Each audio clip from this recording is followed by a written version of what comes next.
Hi guys, welcome back to my channel. In this video, I'm going to talk about the Eachine Red Devil, which is this quadcopter. Let's start off by talking about the limitation of the Eachine Red Devil. You can see from my quad, there's a lot of rubber bands all around the quad, and also a lot of zip tie. The reason for the zip ties on the arms are that because of the wires not secured down properly, so I have the zip tie to secure the wires down so they won't flap around, and when they hit something they won't be torn apart from the quad. And also in terms of the canopy, I tie this with a zip tie and also rubber bands. The zip tie at the front and at the back with the rubber bands on the top. This is to provide tension on the canopy and to prevent vibrations. So on the left hand side of this canopy, you can see there's a zip tie there. The reason for the zip tie is that the antenna for the receiver is on the board here, and it is flapping around outside if you don't tie it down securely. So I use a zip tie to tie the end of the receiver up here so that the receiver antenna won't flap around. And there's one zip tie on the right hand side here. The reason being that because I want to balance out the weight of the quad by having a similar zip tie on the right hand side here. In relation to the antenna originally is flapping around right at the back here. So if you don't secure it like what I have done here, there is a potential for the antenna to be cut by the propellers if you're not careful. So I just run a zip tie on the top of the canopy and then use a rubber band to secure the antenna to the zip tie. And also with the power connector, it also flaps around if you don't secure it down with a zip tie and also rubber bands. So what I have done here is I use a zip tie to secure the power connector wire here on the frame, and also using a rubber band here to secure the power cable here. The reason for a power cable to be secured using a rubber band here is because it's more flexible, so you can move around the power cable when you're connecting the battery. On the bottom of the quad, you can see I have a lot of rubber bands running across the bottom of the quad. The reason being that if you see the unboxing part of this video, you will see that there's exposed wires of the motors here, here, and here. And also there's this sticky foam tape here, which is supposed to protect the connector of the camera to the board here. So when you put your battery in, it won't damage the connector. So basically I have rubber bands running across the bottom of this quad to protect all the connectors. So the rubber bands also helps to cushion the quad when it drops on the floor, and also to minimize the vibrations of the frame. It helps with reducing the jello of the camera. So by having all this secured down on the quad, you will notice that there is not a lot of jello on the video recording that I have in relation to the flight test I've done with this quad. And in terms of the propellers, so far after running about 5 packs batteries and also crashing it a little bit on concrete, so it's still holding up quite well, because I also noticed that the rubber bands helps to cushion the quad from a lot of the impact. Because the propellers are not screwed down to the motors, So there is a potential of props flying off in the long run, especially if you crash this quad a lot and there's an impact on the propellers, and it may damage the shaft of the motors, and the propellers may fly off sooner or later. So in terms of propellers not being screwed down to the quad, it's not really good, especially when you fly this quad outdoors. So this quad is not suitable for flying indoors because it's too powerful. Because it's very lightweight and you use 2S to 3S battery, so when you lift your throttle up, or you push your throttle, when you push your throttle up, it will cause a lot of upward motion. So I find that if you don't limit the throttle upper limit, it will fly off and hit the roof very, very fast. So what you have to do is really reduce the upper limit of the throttle curve so that you don't tend to push the throttle up too much.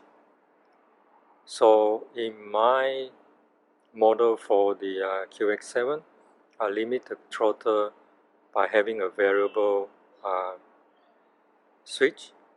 So I limit it to around 50%.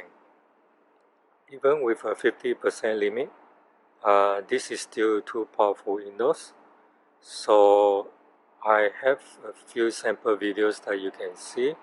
I keep crashing, and because I crash indoors, and you can see from the frame that there's a bit of damage here and here to the frame itself. Even though this is lightweight, but when you hit something hard, it will still damage the frame. So even though this quad can't be flown indoors, you can still fly outdoors quite well, because if you see the flight videos I have, I also limit the throttle in a couple of videos, and it helps with flying this quad outdoors. With flying this quad outdoors, I find that if you don't limit the throttle, it will go up pretty high up and very, very fast, because if you don't limit the upper limit of the throttle, you're going to go up. If you go to the full throttle, it will shoot up very, very fast, and potentially you may lose the quad very easily. I find that if you don't limit the upper curve of the quad to get it to hover, you only really need about 10 to 20% lifting or pushing up of the throttle. So just imagine that if you go all the way up, it's going to go shooting up very, very high up. Because this is a very light quad, it tends to get blown by the wind very, very easily.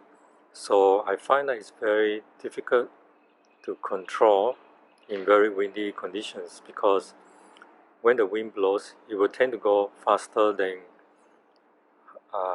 the amount of throttle that you push it.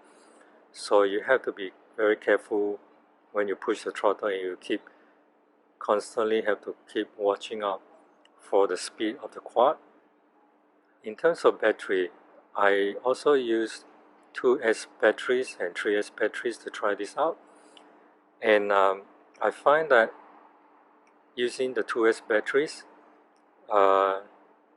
it keeps on giving warning of telemetry lost. And I think probably because this is on a 200 milliwatts VTX mode, so it tends to take some power a lot. So if you don't have enough battery power, I think it goes to telemetry warning very, very fast. Maybe it loses power and there's not much electricity flowing through. I don't know. it may require higher voltage. So I find that when I use 3 volt or 3S cells, it doesn't tend to have that telemetry warning that much. So using 2S tends to have that telemetry warning a lot. In terms of flight characteristic, I find that the 2S and the 3S,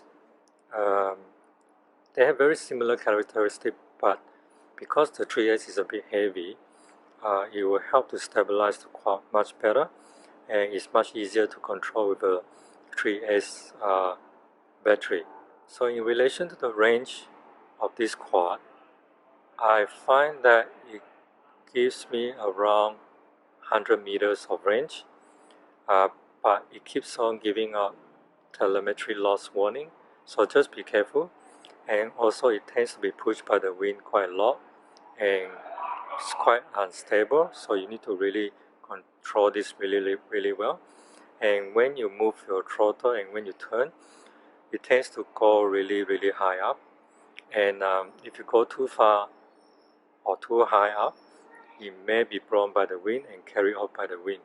So just be careful when you fly this outdoors. Make sure you don't fly this too far away and keep it quite close to you in case that you lose it, so you can go and find it. Like I said, so far the props hold up pretty well. The other limitation that I find with this quad is that because the bottom of the models are not enclosed, so haze or dust tends to go into the models, so potentially this may create problems for the models. So all in all, this quad flies really well, and I don't think it's suitable for a beginner to fly this quad, just because the controls are very finicky and you only need slight movement to turn the quad. So this is probably for someone who is a little bit of experience with flying quadcopter, so that you know how to control your quadcopter easily. So in terms of jello, I didn't find much jello with this quad. I think it's because I've secured down the canopy quite well, and there's a very little movement with the camera. And also because I have rubber bands all over the quad, so it could have potentially minimized the vibrations created by this quad. In relation to setting up this quad, it's very easy. So all you need to do is just to have the physical setup, like what I have recommended here, and then all you need to do is to bind the quad to your transmitter. So just create a model in your transmitter and go to Butterfly, go to CLI command, type in bind, and you should be able to bind this very easily. And I didn't do any much else setup with this quad except for deleting A mode and flip over mode for this quad. Other than that, I've left the PID stock, and I find that it flies really well. It flies really well even with 2S and also with 3S batteries. So in terms of binding this to your goggles, it's not that difficult. Just press your band scan on your goggles, and you will search the right channel for your video transmitter. I think the best one is race band channel 4, I think, at the top of my head. But anyway, I think that this quad is well made, and it flies really well. I would recommend this to someone who has some experience in flying this type of quad, or just any type of quad, because a quad, if it goes very small, it really needs someone who has experience in flying quadcopters to fly really well. So this quad cannot fly indoors. It's best to be flown outdoors, but it has to be flown in close proximity to you in case you lose it, because of the potential flying off of your propellers, and also the range is only about 100 meters, so keep it close to yourself. So anyway, if you are aware of the limitation of this quad, there shouldn't be any problem for you to set up and and fly this quad. And as for the rest of the video, you're going to see the unboxing, some flight test video, and setting up videos. So hope you guys like and enjoy this video. Please like and subscribe to my channels for more videos. So until next time, just remember quadcopter is not rocket science. See you next.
Telemetry lost. Telemetry recovered.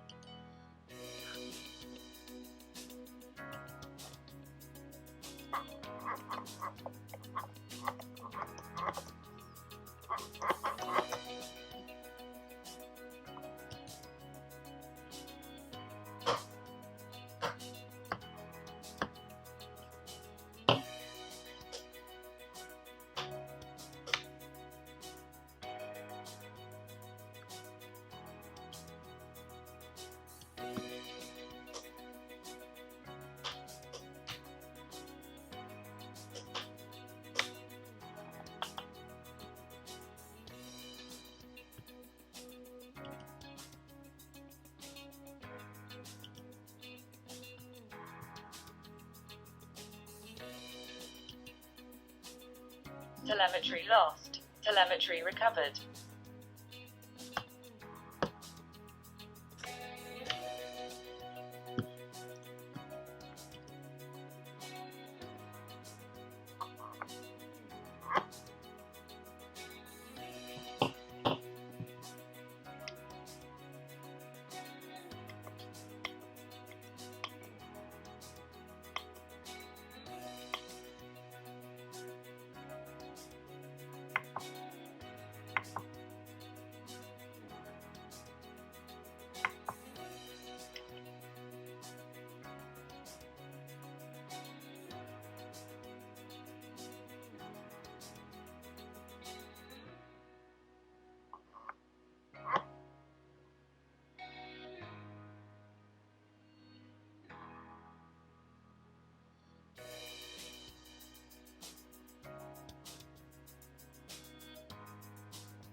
Telemetry lost. Telemetry recovered.